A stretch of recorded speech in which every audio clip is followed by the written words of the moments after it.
is just generally very, very good and pleasing.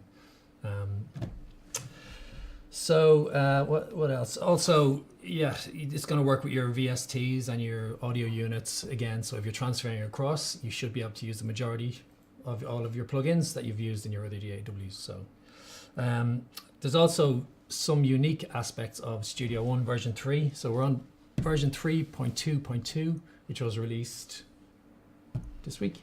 Just last week. Yeah, we could get another 2 in there, couldn't we? Yeah, yeah. But that's one of the great things about Studio One is that we constantly have releases coming out. They're free, and we're fixing bugs and we're adding features. And 3.2 had like 50 features. Yeah, that was amazing. 3.2 went from it was released, but not a bug, not just to fix a few bugs. It came with over 50 new features.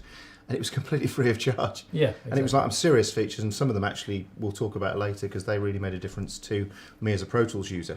Yeah. So that was really cool.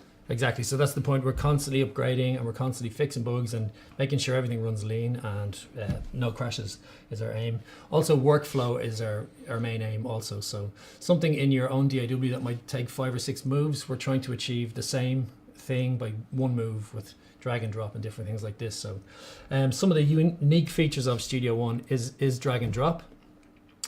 It's a single window interface also. So everything's really simple, everything's in front of you, and it's very quick to set up plugins or set up instruments or tracks.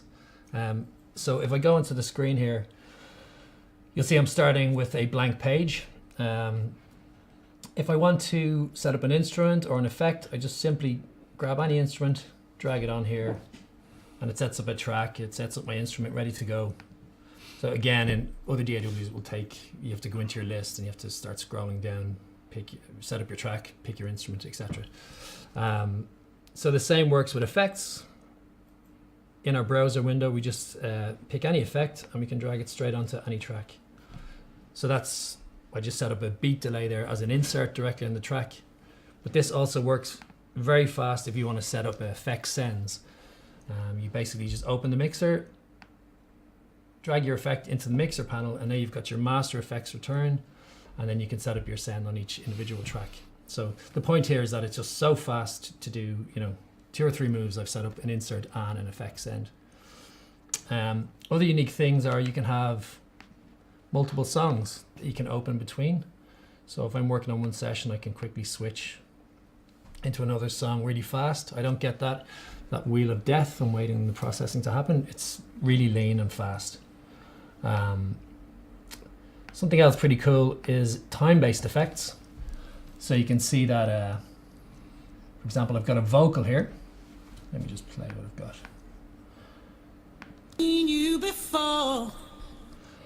If I highlight, so if I cut out this last word, I can basically take an effect and drag it straight onto this word. So this works great for snare drum hits or vocals and things like that. I can just drag a reverb delay straight onto this event. So if I hit Alt, drag it on here, and now you'll hear. Feels like I've seen you before. Again, so it's super quick, drags it straight on there, and we're ready to go, move on to our next. Can I mention something there, which you have, which is a really powerful thing as well? When you were doing the other session that you had earlier, you dragged in a synth and you dragged in a delay, and you could have dragged other stuff in. And you can save the whole lot as one preset. And you can drag the preset in next time you need it. So if you've got a synth that's got a great sound in it, and it's got like a reverb and a delay that you're going to use all the time, it's a whole preset. You just drag it all in. It's one move. It's actually I use that all the time. It's brilliant. It's called a music loop. So if you drag back in the audio block, or sorry, the block of, say, MIDI, for example, it will save your MIDI separate, your effects separate, and all of your presets. So you can go back at any. It actually gives you a bounce of the audio as well, of the whole thing as well. I mean, an effects preset, you can save effects chains, can't you, and just bring those in, as well, and synths as well. So also, wrong page. Okay, we've also got a project page in the Studio One Pro version. So this basically allows you to master your session from within the software. When you're finished with your mix, it bounces directly into the project page. Within the project page, we can add our limiters and our EQs onto each individual song. But what's quite unique about this is that if I'm listening to my mix in the project page and I think the vocals or something are wrong, and I'm like, oh God, I have to in another DAW, you have to go back, open up your session again. Rebounce it, get a new version of it. Exactly. Figure out which version you've got to. Exactly. Because it's called final. Exactly, yeah. So you're completely lost and confused. Yeah. But if I change, say, a volume of something and I save it, I go back into my project page, I've got this little red light now that tells me this is not my updated version of my mix. So I quite simply can, one way of doing it is just click on this red light, and it automatically updates any changes I've made in my original project straight in my original session straight into my project page. So again, saving workflow, saving time. We're staying in the one DAW. We don't have to bounce out and open a third-party mastering suite, basically. Correct. So I'm just giving you a brief overview of some features here that are quite unique to Studio One. This is my favorite feature. Came out in version 3, and it's called Arranger Track. I'm sure you use this quite a lot as well. I will be talking about this in a while. Okay, it's just absolutely brilliant. Cool. So we've got this new tab at the top here, and it basically gives us a new lane. It's not markers. What it does is, if I hold down Command, I can highlight areas of my song. So I can highlight the verse, the chorus. The benefits of this is that I can take any section now that I've highlighted and I can duplicate it, or I could move it to a different section in the song, or I could lay it on top of and replace a section. But every element within this highlighted area, my MIDI effects, automation, audio, everything is moved within. So no more using the scissors and just quickly flipping around from. It's really good for radio edits and all that sort of stuff. You do it in 30 seconds, you can experiment. Within the Arranger track then we have a feature called Scratchpad. So Scratchpad is essentially a blank arrange page that you can open on top of your arranger. It allows us to experiment with different sections of the song. So I can take this section that I've got called Part 1 with bass, drag it in here, make any changes that I want, change the color and rename it, and then I can just drag this back into my song as an experimental version. So I can have 3 or 4 different verses or choruses, and I can't really break anything, or I can't mess up my session. What we would have done before is take a section, drag it to the end of the arrange page, or save it and open a new song, and again have final versions of the song. Exactly. In fact, I've done that here. I've got a scratch pad. I don't even go to my screen. Mm-hmm. You go to the scratch pad in mine. I've got 2 versions of the same song in the same song. Okay, So I've got a radio edit here, which has got, as you can see, I've got all the bits here. And the cool thing as well is if you come to the arranger page here and hit the I button, you can move it around like that instead. So if you start assembling a song, so if you're doing working, let's say, in EDM or a dance genre or even pop, what I'm often doing, I'm a writer, so I write often to pitches. So record company will send me something out and say, this is the idea. So we'll move around ideas here, but we'll also move them here. So I can go scratch pad 2, so I can create another scratch pad again. So here, scratch pad 2 is here now, and I can just say, okay, let's hear it. What about if we what about if we just pick that up and just go from verse and then go straight to the chorus and leave the bridge out? And now I've got another version. I've got 3 versions of the song now, without messing with the original. Because that's the best thing for me. Mm-hmm. Is I've still got the original, that's sacred, and I can do anything I want, add tracks in, change the vocal parts and everything. Okay. Just by using Arranger Track and Scratchpad. It's just genius. Where I'm using it to kind of experiment with sections of my song, you're experimenting with whole song. With versions of songs. So if we have to do a radio edit, it takes seconds. So you just assemble it here almost like a word processor. Yeah. It's really cool. And this is nice. This kind of plectrum logo, it tells you where you are in the song when you're playing through it. Yeah, so you can almost use this as a navigation to check your different sections. Yeah, you can go through it like that as well. Mm-hmm. Another thing is multi-instrument. I'm not sure if you've used this. Yeah, I use multi-instruments all the time. Yeah. That's cool. It's very cool. So this, again, is quite unique to Studio One. Let me just jump back into my more blank page. If I set up an instrument, again, I'll just drag it straight onto the track. I've got a Mai Tai synth here, for example. If I want to, so what I can do is combine the sound of my different instruments onto one track. You can build an A-frame in your DAW. Yeah, basically. Get them all there, the old days of MIDIing them all together. One keyboard trigger and everything. Yeah, exactly. But again, it's done by dragging and dropping. So you're not going into lists and trying to link it up any weird ways. You just drag it straight in. So I'll show you, for example, I want to combine this Mojito synth with my Mai Tai. So I just drag it on there, and it gives me an option. Do I want to combine these instruments or do I want to replace? So if I combine, I get this new panel now that's got my individual instruments with individual insert points and sends for each instrument, and volume control as well. And I can keep adding different stuff as well as I want. Maybe another Mojito, just for example. So now the keyboard will trigger all 3 instruments, or I can define the region to play different areas, to play different instruments. So yeah, so this is a really good creative tool for, as you say, songwriting or sound designing and stuff like that as well. You can, generate your own unique sounds, save them as a preset, and you've got your own style instruments basically to call up at any time, any session. Again, quite unique to Studio One. What else have we got? Effects. So let me see.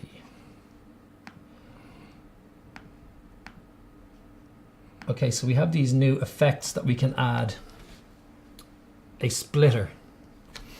So what this does is it allows us to drag effects onto our channel, but we can use them, maybe a delay on the left and a reverb on the right, while we still have our original signal coming down the middle. Yeah. So on each channel we have this channel editor, and up the top here allows us to get into our effects. So we've got channel splits that allows us to basically, we can drag a delay here, we can have bit crusher on the right. Okay. You can get into it in some really cool ways. The frequency one's good because I sometimes will put a Pultec EQ at the bottom and a Mag EQ at the top. So I've got really nice top end, and then I've got really good low end as well using a Pultec. Exactly. So you can see here I can get into a frequency split, which allows me to split it up into 5 different sections. Like you say, multi-band effects. You can design your own multi-band effects though using a mixture of software and hardware. Yeah, I do it with hardware. I've got a rack of hardware, and I sometimes have hardware and software in one effect. Exactly, yes. It's nuts. So you could have, LA2As on your mids, and then you can have 1170, a real 1176 on your low, and then some distortion there. So you can do that over 5 splits, and then you can define which frequencies are looked after by each region. So that's just a brief blast overview of some unique features of Studio One with workflow improvements, some unique creative tools like multi-instrument, drag and drop.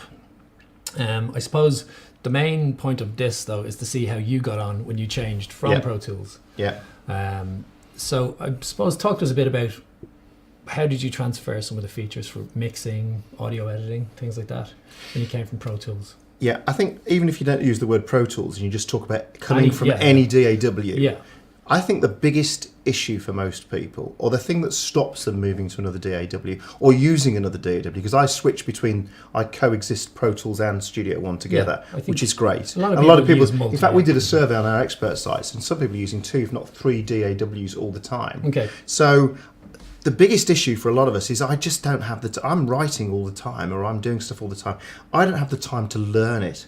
And so a lot of people, I think, just don't. It's just better the devil you know kind of thing for them. Do you know what I mean? That. So I think one of the cool features straight away when I got into it, because I use muscle memory, so I went in and if you go in here, all the keyboard shortcuts from your favourite DAW in the bottom right hand corner here are already mapped when you get it. So if you're a Cubase user or a Logic user or a Pro Tools user, or you have your own shortcuts, you can just sit straight away up and running. And that made a lot of sense to me, because in Studio One, I'm thinking, well, if I'm going to cut a bit of audio here in Studio One, then I've got to use Alt-X, but which is what you do. It's one of the ways if you do it. But in Pro Tools, it would have been Command-E to slice it. Yeah. And so that's the first thing. So being able to map your keyboard was really useful straight away. That out the bat was, for me, really important. Yeah, like gave you the time to just even start. Yeah. I tell you the weird thing about Studio One for a lot of people, and if we just switch back to your machine for a second and just lose that bit for a second, and just show that screen, go back to that start screen can feel a bit scary when you first look at it. And one thing I want to mention tonight, and I'm sure the guys after on the show can put this up, I've made 12 videos with you guys. You asked me to make them. How to use, if you're a Pro Tools user, how it happens in Studio One. And it's a 12-part free video series that tells you from that screen all the way to mastering how you do it. I've got Pro Tools on one side of the screen and Studio One on the other, and it shows you me doing them in both units at the same time, so that people can work it out. And this screen, when you first, it looks a bit, what projects? What's a project? And so all the kind of vernacular for each DAW, they've got different terms. Yeah. So in this we have a song. In Pro Tools it's a session. In Pro Tools it's clips. In this it's an event. So it was learning the lingo as well. So that was quite good. And there's lots of great resources. But I tell you, one of the biggest things for a lot of Pro Tools users was when 3.2 came. Because 3.2, for us Pro Tools users, felt like the Pro Tools version. Because suddenly we started having things like, if you're a Pro Tools user watching this, you'll know that one of the things you'll use a lot all the time is smart tools. And before 3.2, we didn't have smart tools. So you'd come in and you'd have to go, okay, I want to slice that there, and then I want to grab it and stuff like that. And there were keyboard command modifiers you could use. But now the smart tool has come, and they call it the smarter tool, because what it does is if I come to the bottom of the audio here, I've got the arrow, come to the top, I've got the selection tool, and that selection tool does more than just select. So I can do things like I can grab that there, and I can double click, and I've created a region. It's also gives me the gain, so I can change my gain. You're not using modifiers here. I'm not. This is literally just one finger on my. I've had to ask them for a mouse, and I'm not using it. So let's undo that again. So the other thing you can do then as well is you can just double click anywhere and slice it instantly like that. Yeah. The other cool thing as well is if I can grab it, and even without cutting it, I can then grab the Alt key and move a piece of audio. So copy it very quickly. So for Pro Tools users, you see, Pro Tools users hardly use the mouse. We zip around stuff very fast. I've seen it, so we want to do things really quick. And so the keyboard shortcuts help those who don't use the mouse. And for those of us that use smart tools, that was the first thing.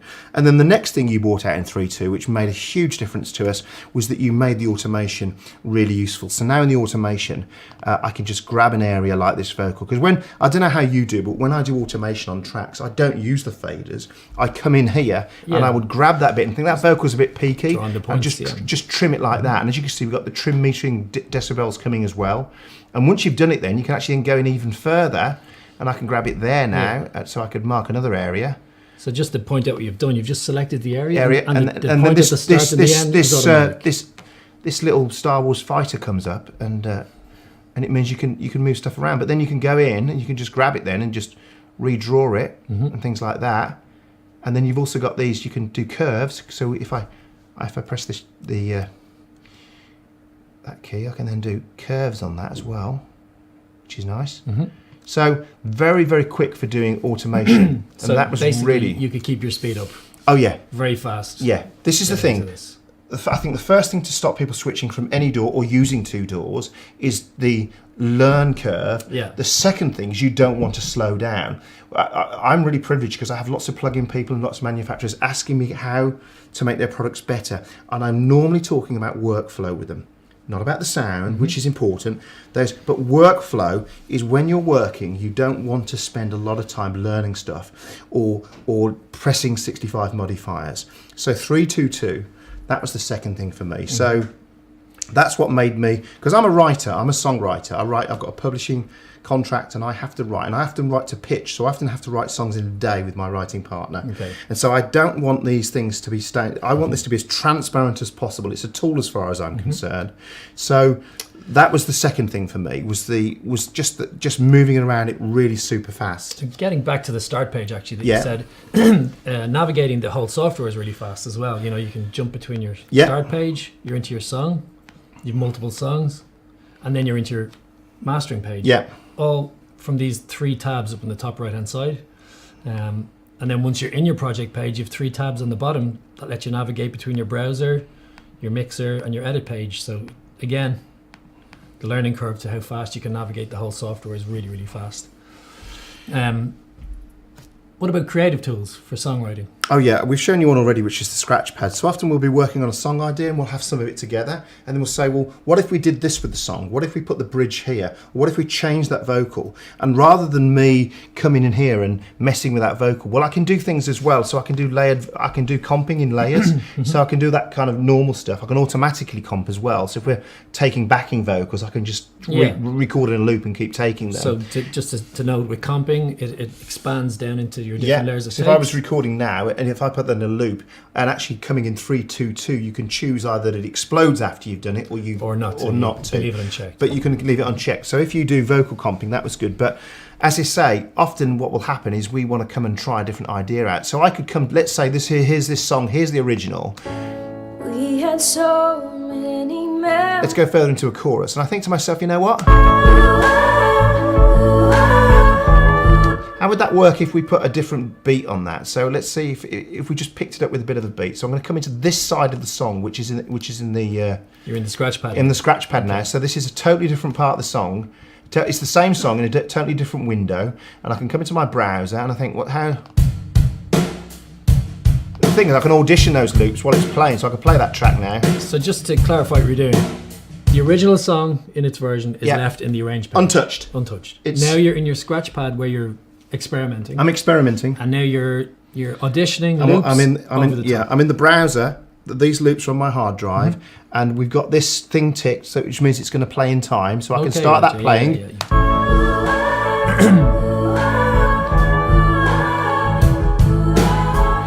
And you can check any of them, they're all in time.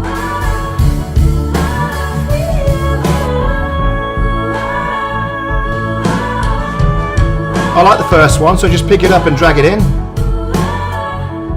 and then just duplicate it once. We'll go around. Yeah. Now the great thing is, the original song is still intact. Nothing's changed. There's the original. Nothing's been messed with. Yeah, I think that's the main point, is that you don't have the stress of worrying about, am I messing up the tune here? Not have to make any. 10 decisions, brilliant. Yeah. But as I say, in the bare bones of a song down, I can bang down. We've got the bare bones of a song.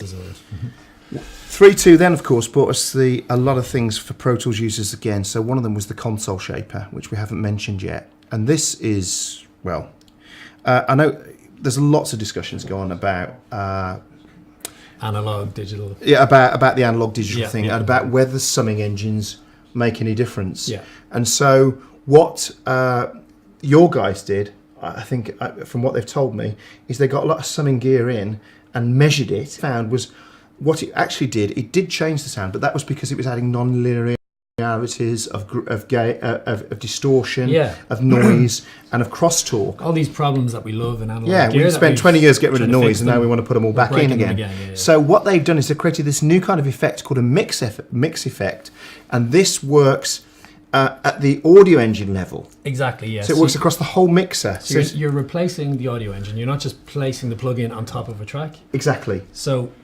what's amazing about this is we're going to have third-party companies who will be able to write plugins for, basically be able to replace the audio engine with different styles of analog I think gear. Slate's bringing his gear to it. He's announced that. Yeah. No idea. Yeah, well, yeah, I think he has. Yeah, I think no, he was on a video.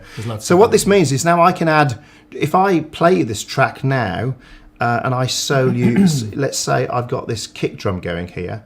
So if I solo that, and I'm going to turn this off for a second, this console shaper, turn it on, and then we'll bypass it.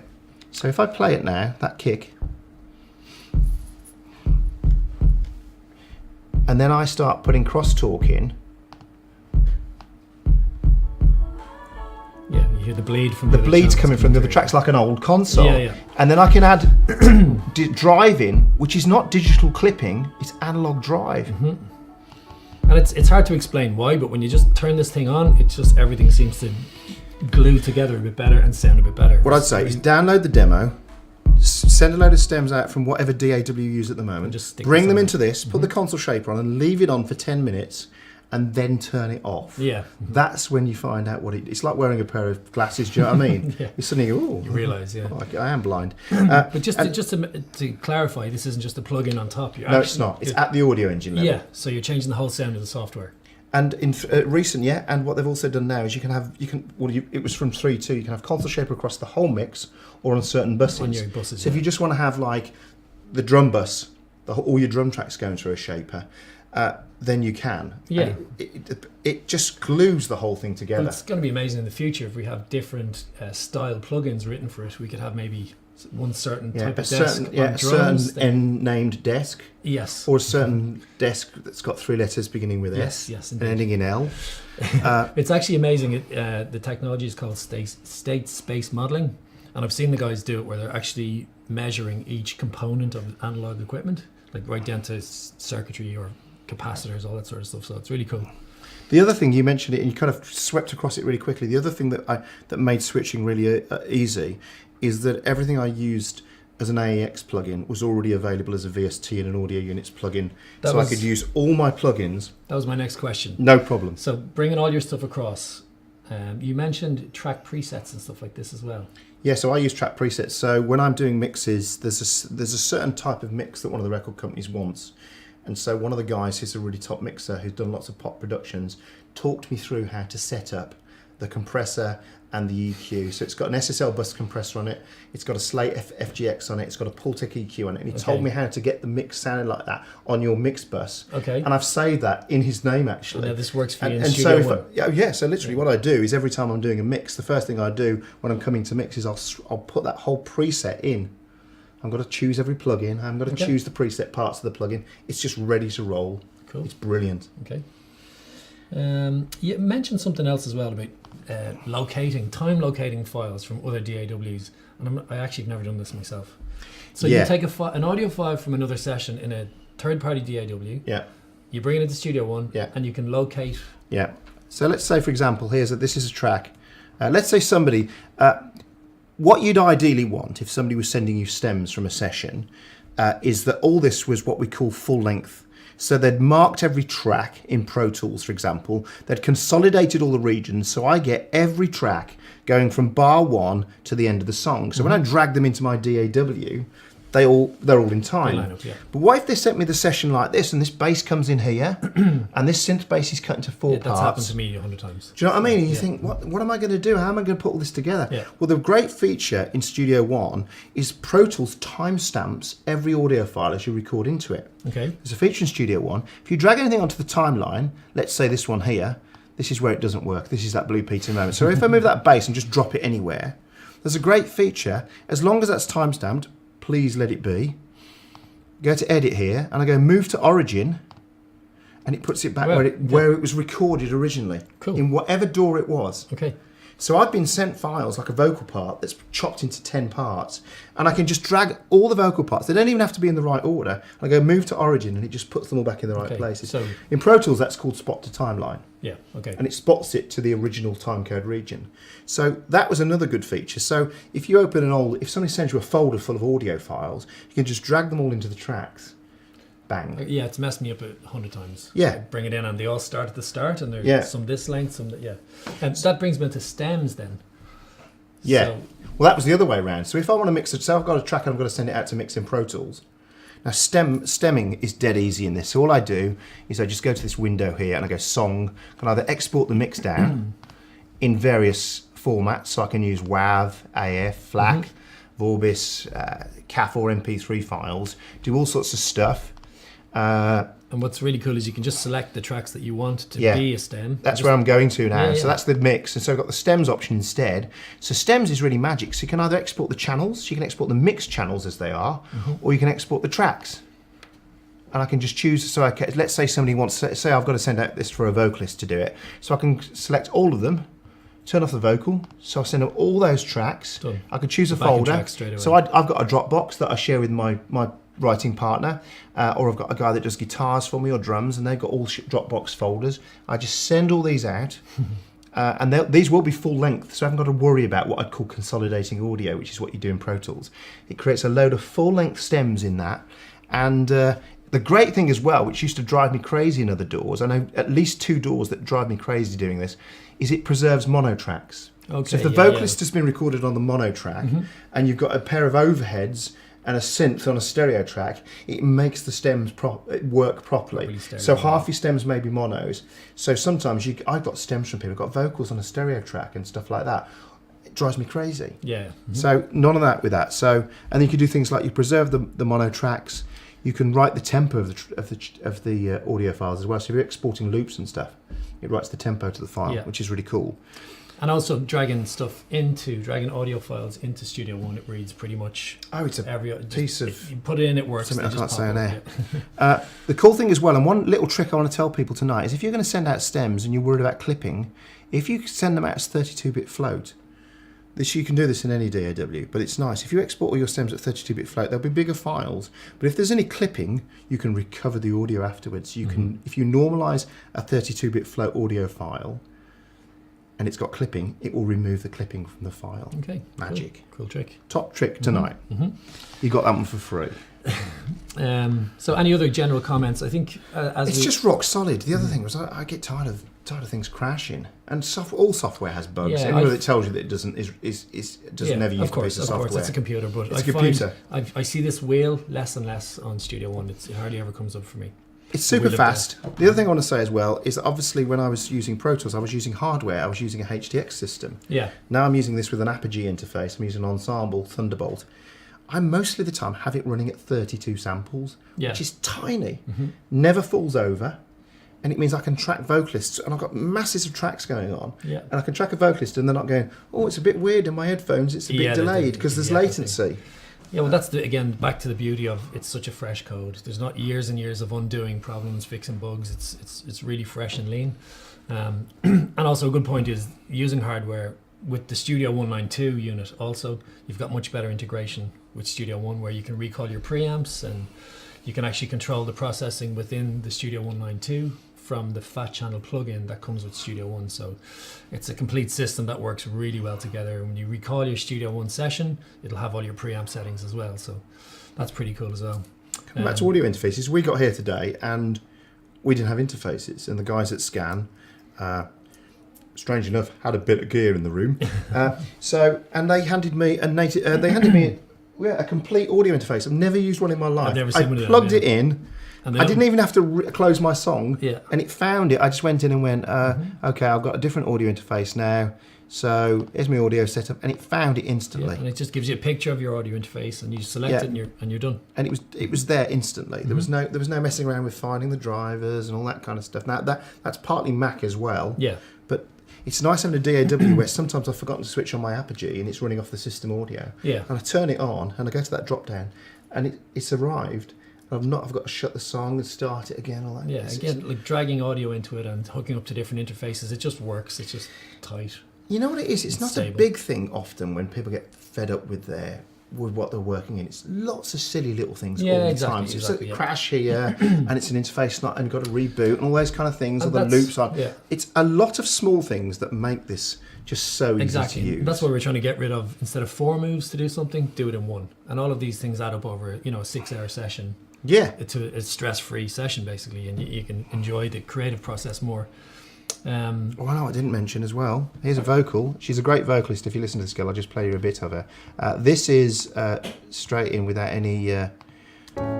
We had so many memories, but those were the days we were happy.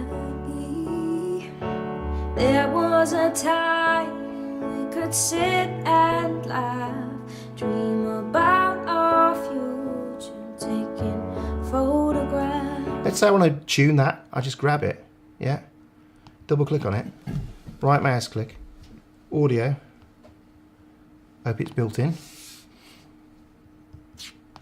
and then straight away Melodyne's opened, and I can start, and it goes to their website for some bizarre reason. It drives me crazy. Melodyne, if you're listening, could you change that? And straight away now I can tune that vocal on the timeline instantly in Melodyne. Yeah, so if you get the Studio One Pro version, you get Melodyne Essentials built in free. So tuning and time aligning audio, but also what's really cool is you can process with Melodyne and you can extract the MIDI from your audio. So if you've got a bass line or something, you just hit Command N, it extracts the MIDI, drag your MIDI down onto an instrument track, and plug in any instrument on that, like a synth or strings or things like that. That's with the Pro version free. In Melodyne 4, because we tried it, is that it's now got a timing algorithm as well, which you can drag up to your tempo timeline. So let's say a drummer's played for you in the band. He's played a great drum track, but it's a bit ropey in places with tempo. Because he's not a machine, for goodness sake. So he's going to have bits of a deviation going on. You can drag in his drum part. You can open it in Melodyne. It will tempo map it, and you can drag the tempo map up to the top here, and it automatically gives you a tempo map of that part. Yeah. I tried it on Every Breath You Take by The Police, and I had a load of sequences following every breath in about 10 seconds. It's just magic. I made a video of it. It's on YouTube somewhere. So it's just brilliant. We have the groove template. That's cool as well. I often steal kick drums. So if I got an audio kick drum, I'll drag to the groove, then drag the groove back down. And this becomes your grid. Yeah. So I like this because if you don't want to use a click track at all, you get your drummer. He's really nice feel, and he's slowing up and slowing down and speeding up, which is nice. You can lock your bass and all your different percussion things to this drummer by just simply dragging again maybe the bass drum into the groove template, and that becomes our grid. So yeah, it's really cool. And as I say, what you can do as well is, so if we've got this kick drum here, we'll just go on here for a second. I don't know how we're doing for time, guys. Yeah, there's the problem. We have so many features in here to talk through. I'm trying not to dig too deep into one, but so there's a kick drum there. In fact, it's here. Let's go here. So let's just find. So let's say I want to make a MIDI version of that kick drum. I can come in here.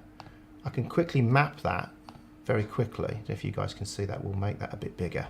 In fact, a nice new feature that came in 3.2 as well is the zoom function as well, so I can just zoom around there. So I've now mapped that kick drum, and I can just check that that's playing that kick drum. And all I do then is come to the EQ feature, and I go to the groove, and I pick this up, drag it into there. That's now mapped that kick drum, so if I come to the bottom of my sequencer now, I can pick that groove up onto here, and I've got an instant MIDI kick drum made. Yeah. How many was that? There was like one click and 2 drags. Yeah. Again, that's why I love it. Yeah, workflow again. I've now got a kick drum that's time aligned with the original audio kick drum. Yeah. It's brilliant. So I think we've pretty much covered. I think I've told you why I like it. Yeah. I think you're definitely going to be using this. So I bought the company. I think maybe the guys at Scan here are going to have some live questions as well. So, so I think we might round up this section of it. And again, thanks to the guys at Scan. Yeah, brilliant. Thank you guys. Really Love cool. coming here. Yeah, it's great. And just giving us a chance to have a loose discussion over some of the features. And if you guys can fire some questions, maybe we can, figure out different problems you think you might have coming across from your other DAWs, etc. So, thanks a million, guys, and we'll chat soon in the chat room. Cool. Cheers, chaps. We'll be back with you on the after show in a second.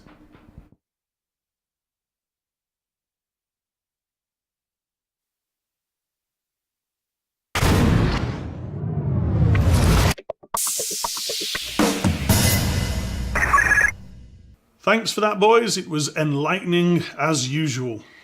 Now, what's really interesting is for any of you who want to take up the idea of Studio One, we have here at Scan until the 27th, which as I speak is about 2 days away, we have some killer deals on Studio One. And I mean really, really killer deals. After that, please send the code word back to us. We got the great prices, as always, especially for you. But until the 27th, over the next 2 days, if you get that code word back to us, I promise you we have some really, really killer deals on Studio One. And by the way, doesn't always apply, but in this case, that's anywhere in the world. Anywhere you're living right now watching this, get back to us before the 27th and we will supply you with some very, very favourable pricing on Studio One. The other day we had Mark Lowes in from Novation and he brought with him Circuit. Now Circuit's been out a while and it was very well received, but one of the things that I wanted to see, and I've wanted to see it in quite a few things before now, was the ability to sort of load your own sample set in there. And I know a lot of other people had other things that they particularly wanted to see. Well, lo and behold, they've done it. So over to Mark to tell you all about it. Hi everyone, I'm Mark from Novation. I'm delighted to be here at Scan today to give you a full lowdown on the brand new Circuit Firmware 1.2 version update. We've been working very closely behind the scenes and with our community of users to bring you some of the functionality you've always dreamed of with Circuit.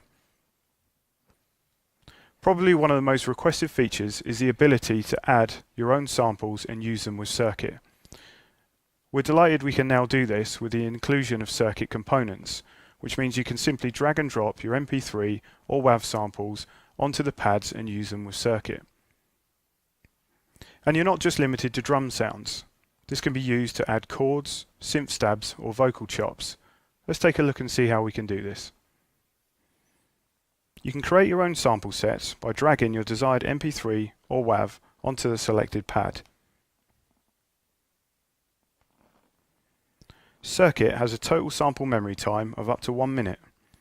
Upon loading your samples, your total remaining memory is displayed at the bottom of the screen.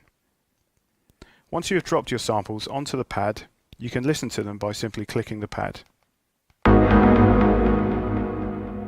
When you have filled your sample set, click on Send to Circuit. This will upload all our samples to Circuit. Or you can download as a file and store them and back up. Or should you wish to restore the original factory preset samples, click on Load Default Samples. Now we've uploaded our samples to Circuit, let's see how we can use them within a track. To access the drum parts, we just hold Shift and select the desired drum part. So in this case we're going to use drum 4. And if we remember, we placed our sample onto this pad here. So once we've selected this, we can now use it with our sequencer or our live drum mode. So if we now enter the sequencer, we can place our newly uploaded sample into the sequence. Let's take a listen to see what that sounds like. And don't forget, with the macro controls with Circuit, we can now use this to shape our uploaded sample. So here we have pitch control.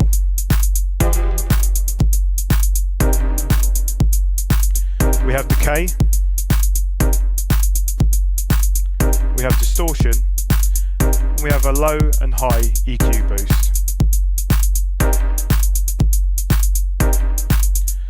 So there we can see how easy it is to customize Circuit and use your own samples with Circuit components.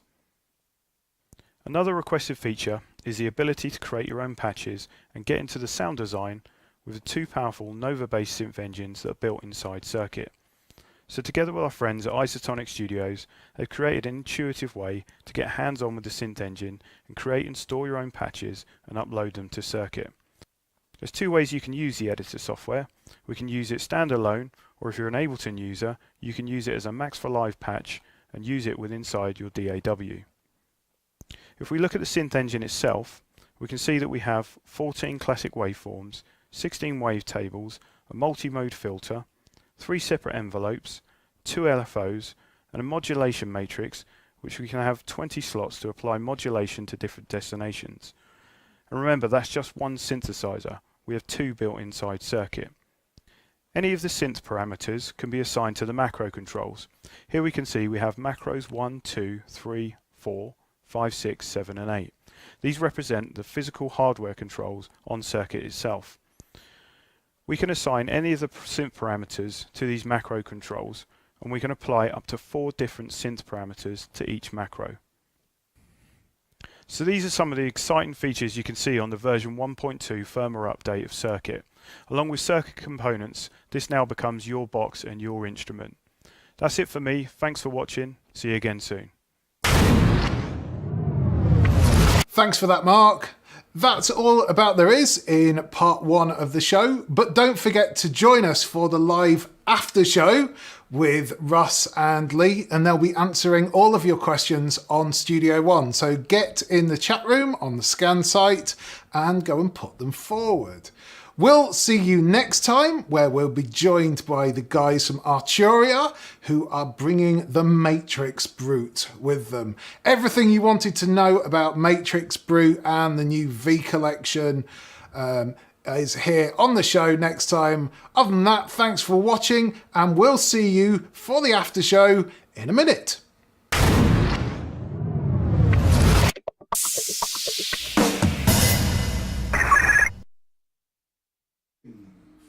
Hello, we're back. It's the after show and it's live. Hope you enjoyed that. Certainly, I think anybody who's been using a workstation, digital audio workstation for the past few years might be getting a little stale, maybe a little bit tired of it. I think there's some really exciting stuff there. But what we're going to do now is throw the field open to you guys for a usual question and answer session. So I'm going to invite Lee and Russ back up here. Gentlemen, please. In you come. And I'm going to get out of the way and let you carry on. Thank you, Absolutely. gents. Thank you. So yeah, I think Tom has some questions there from. Yeah. Okay, first question we have up is, what's the difference between VCAs and buses? And when would you use one instead of the other? Okay, I'll start. Yeah, you can start. Basically, Then I can show you it. yeah, okay, cool. Basically, a VCA is a remote control for a bunch of faders, basically. So within Studio One, you can select. Do you want to show on your? Yeah, if you come to my computer, if we come to my mix window here, actually this is a good example of it. So I've got a pile of harmonies here, and what I don't want to do is have to grab each one of those. And it's very easy to group in Studio One, so I can grab that and I can grab all of those and I can move all those harmonies up. But what I can also do as well is if I add a VCA to them instead, which is here, these harmonies are all now got this fader has got no audio passing through it, basically. It's a remote control, so I can move that and you can see there that all the harmonies are going up and down relative to the VCA. So if I move that one down a bit, then that would do that. Okay, so if that master fader was on a bus, Yeah. the difference would be that you'd have audio passing through that, and you could put inserts, Correct. and sounds. And I could do that as well. The great thing about Studio One is I could grab all of those and I could right mouse click and go add bus channel. So I've now got a bus for them. That's audio passing through there. So if I actually play them now. This is so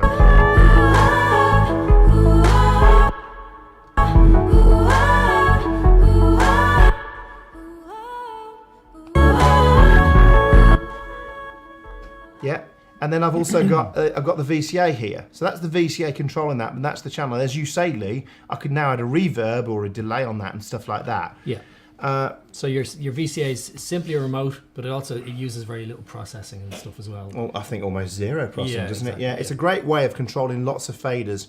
Now, the other thing as well, which is kind of not the question, but also worth noting, is I can have all of those harmonies in a folder. I've got those harmonies bunched up in a folder. So when I'm moving around the mix window, I can have a folder and a bus and VCAs on all those. So in terms of housekeeping in your session, you could have your drums, your guitars, your keyboards and your vocals on 4 folders, which looks like 4 tracks. Correct. You could have 4 master faders to control maybe 30.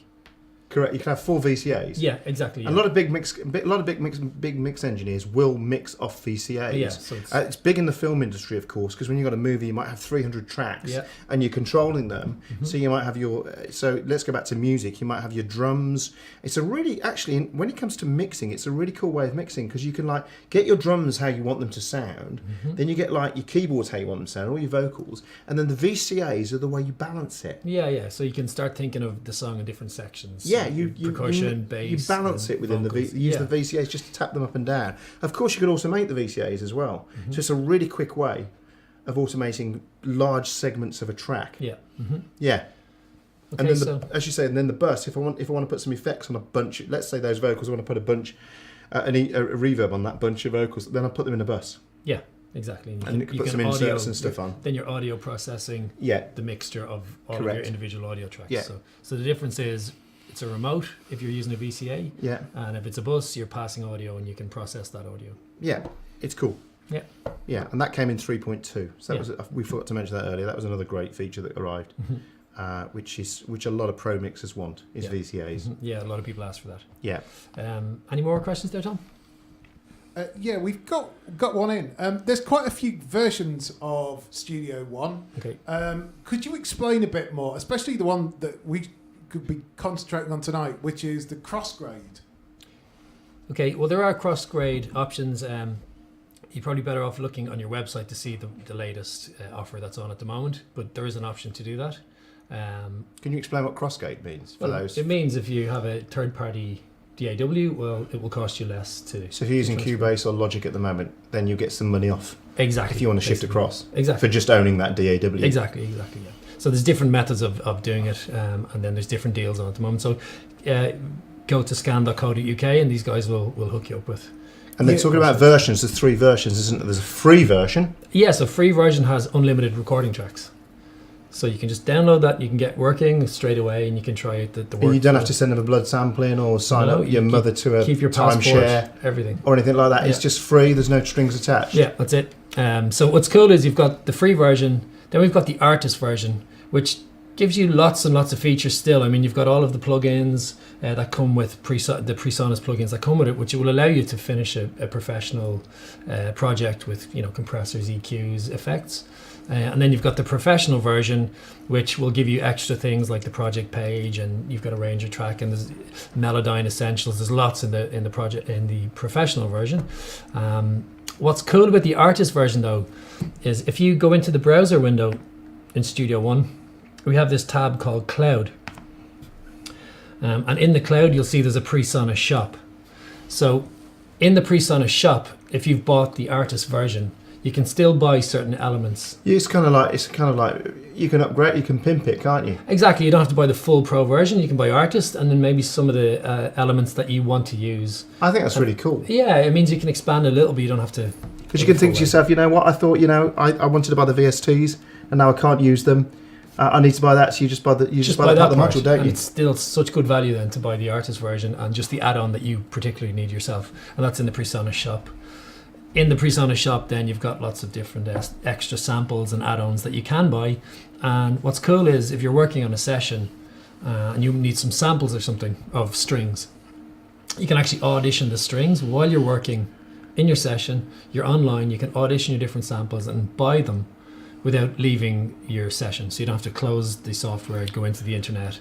You can just work. Yeah, I forgot to mention that. If you buy a new plugin, you can plug it, you can install it, and then just hit the add new plugin, and in the song, the plugin then appears. Yeah. You have to close it and open it again. Yeah, that, again, back to the point, you're trying to keep you in the software, again, like mastering and stuff, you're still within Studio One, you're not jumping between programs. So Cool, and just don't forget, for the next 2 days, there are some mega offers that we can't actually say what they are, but you can get hold of them if you email us the code word. And the code word tonight, in honour of Studio One, is Mai Tai. cool. So email us code word Not a Mai bad Tai word. to Not a bad webinar@scan.co.uk. After the next 2 days, there will still be some deals, but they just won't be quite as It won't be as killer. Mai Tai. Okay. So, thanks a lot for that, chaps. It's been an absolute pleasure having you back here. We're back again in 2 weeks with the boys from Arturia. Thanks to everyone for watching. Thanks to everyone on Facebook. We've gone live to Facebook for the first time, so big up the Facebook massive. And that's Thumbs up. you looking street there. That's me doing the thumbs up from Facebook. But thanks a lot, guys. It's been an absolute cracker. Thanks, Tom. It's been so great much fun. info in there. It's just brilliant. Yeah, and again, thanks to everybody who's joined in, and hopefully we'll do more of these over the coming months. We love coming here. Yeah, It's great. Yeah. Nice one, chaps. We will hopefully see you soon. thanks. Thank you. Cheers.